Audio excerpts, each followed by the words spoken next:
एक कहावत कही है कि अकेला चना भार नहीं फोड़ सकता है। ये बात सत्य है कि अकेला चना भार नहीं फोड़ सकता है साथियों, लेकिन अगर एक चना चटक गया तो साथियों आग जरूर फोड़ सकता है।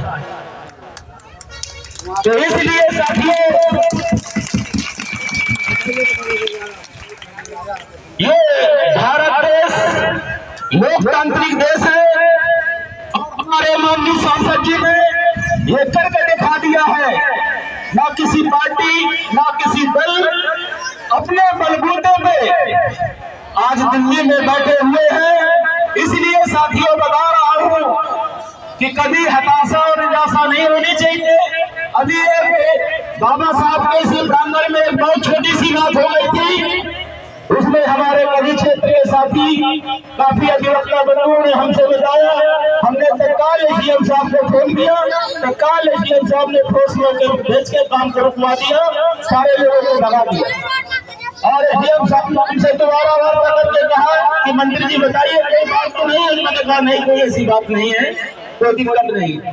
तो इसलिए साथियों छोटी छोटी बातों में हताशा निराशा नहीं होनी चाहिए।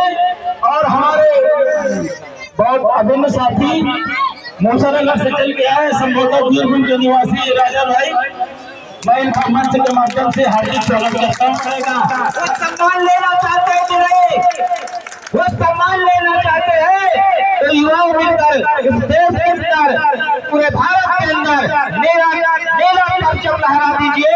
आने वाला समय तुम्हारा होगा, बहुजन समाज का राज होगा, बहुजन समाजवाद को संविधान को बदल दे ऐसा कोई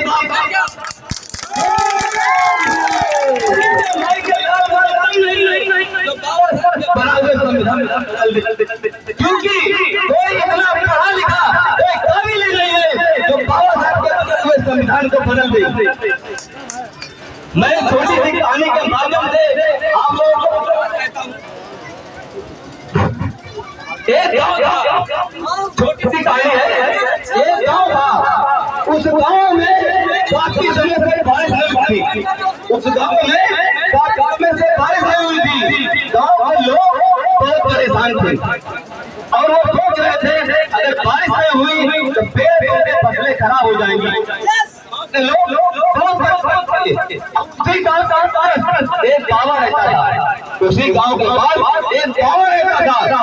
गांव के कुछ लोगों को पता चला कि बाबा के नाचने से बारिश होती है।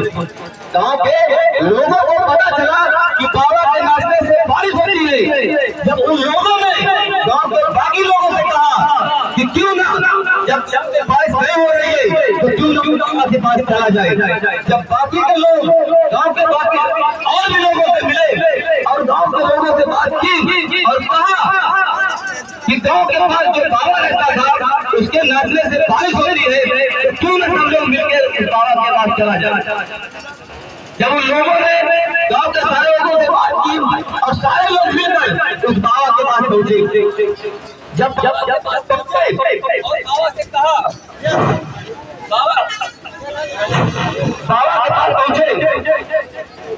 बाबा के पास पहुंचे और कहा कि बाबा हमारे गांव में काफी समय से बारिश नहीं होती, हमने सुना कि आपके नाचने से बारिश होती है। जब गांव ने उस बाबा से विनम्र प्रार्थना की और जो विनती की तो बाबा उन लोगों से कहने पर नाचना शुरू किया। जब बाबा ने नाचना शुरू किया, बाबा इतना नाचा कि बाबा के नाचने से बारिश होने लगी। बाबा के नाचने से बारिश होने लगी। जब गांव के लोगों ने उस बाबा से पूछा कि बाबा ऐसा क्या है आपके अंदर कि आपके नाचने से बारिश होती है, बाबा ऐसा क्या है आपके अंदर कि आपके नाचने से बारिश होती है, जानना चाहोगे बाबा ने क्या कहा? जानना चाहोगे आप लोग? उस बाबा ने कहा कि मैं नहीं जानता कि मेरे नाचने से बारिश होती है, मैं नहीं जानता कि मेरे नाचने से बारिश होती है, मैं तब तक नाचता हूँ जब तक बारिश नहीं होती। बहुत से लोग ऐसे हैं, साथी हैं, कोई भी काम आप तब तक करो जब तक वो काम आपको हासिल न हो जाए, मिल न जाए। उसके लिए आपके अंदर जज्बा और जुनून होना चाहिए। जो किसी ने कहा है सफलता उसी को मिलती है, सफलता उसी को मिलती है जिससे सपनों में चार होती है। पंखों से कुछ नहीं होता, हौसलों में उड़ान होती है। आपके अंदर हौसले होने चाहिए, कुछ कर गुजरने का जुनून होना चाहिए। कोई भी काम, कैसा भी काम ऐसा नहीं है जो मुमकिन न हो। हर आदमी के अंदर जुनून होना चाहिए, जज्बा होना उस काम को हासिल करने के लिए। इसी के साथ जो भी साथी दूर दराज से गाँव के क्षेत्र के आए हुए सभी को मैं बहुत